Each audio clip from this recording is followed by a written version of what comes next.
Good evening, it's Jill on the 4th Unlock the Past genealogy cruise with one of our featured speakers from the United Kingdom, Anne Daniels. And have you ever been to Australia before? Yes. Oh, you have? I have, yeah, quite a few times. My husband's family are all in Queensland, so we've got a lot of friends and family in Queensland, so we've been a few times. But I imagine you haven't been on a cruise in Australia before? Never been on a cruise, ever. All right, so this is your first cruise, your first genealogy cruise. Yeah. Tell us a bit about your work. You've been lecturing on the cruise. Yes, I gave a seminar, a little bit about what I do as a designer and with a business called Drawing on the Past.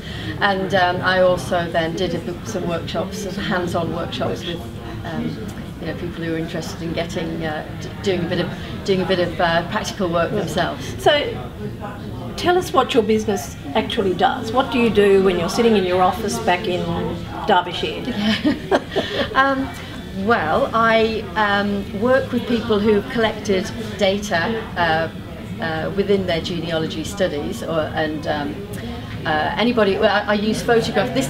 This is a piece of your work. It is a piece. It is a piece. This is a generic piece, and it's kind of based around because we're in Australia, the Anzac celebrations.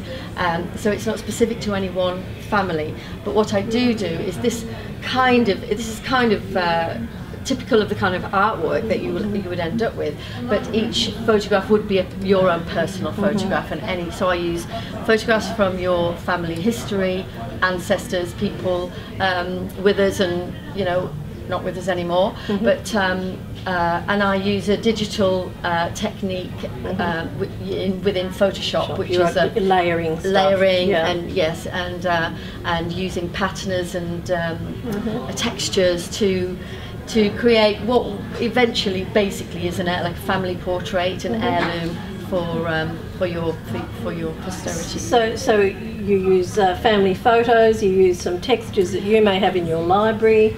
Yes. You add data, text. Yes, I mean people bring documents, birth certificates, or any specific events in their life, work achievements, or I can within Photoshop you can layer, because then you can select text and take away background, and then layer up images to create meaning within the depth of text and image. So would you do these typically for a family or for an individual?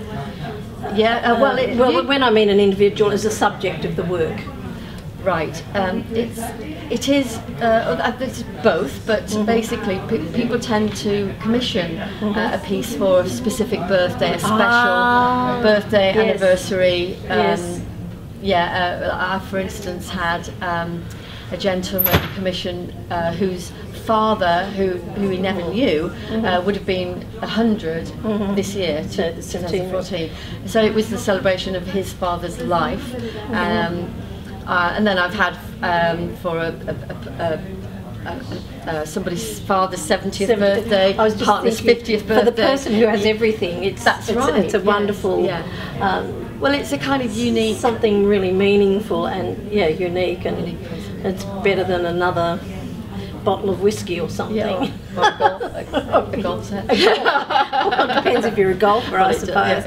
All right, so that's really interesting. So you've actually had our people create their own collages, have you, in your workshop? Yeah. Well, because of the year it is, we chose the First World War, and because this is, there's a lot of history through these seminars, and it was more of more of a hands-on college. Obviously, they didn't have digital equipment with them, but it was quite good fun, just ripping up paper and creating a composition with meaning.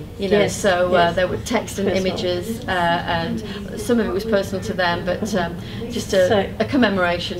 You integrated some design principles into your workshop. Yeah, that's right. Okay, that would have been fun. Sorry, I was learning about family historian or whatever I was doing. That's all right. Now let me just ask you. You've come to Australia. You've been on the cruise. What are you taking home? What have you gotten out of this cruise? Well, on a personal level? Personally, more of an interest myself of genealogy. I'm definitely going to, you know, I've had some, I've been to some really interesting lectures, and now I've got a handle on how to, you know, start to investigate my own family, which I haven't done yet, shamefully. But I've met some really fantastic people as well. I've made some lovely contacts as well. You'll have to immigrate. I'd love to emigrate. Although it would put too many miles between us and our son. But no, that's an issue. Yeah, I know. But very, very worthwhile and rewarding. So, and you know, in the middle of the ocean with sunshine on a ship. That's fantastic. Now, what's your company again? Drawingonthepast.co.uk. So, could people even send you stuff? Absolutely, and commission a work from afar? Yes, they can. There's a page where you can upload your images, and all my contact details are on there. My email address, home address, and phone number are on there. So anybody who does want to have a quick look, and that's fun. There's a step-by-step instruction, but if there's a problem, there's also a comments page, and you can contact me. Okay. So. All right. Well, thank you for your presence on the Unlock the Past cruise, and thank you for spending time chatting with me this evening. Thank you, Jill. Okay.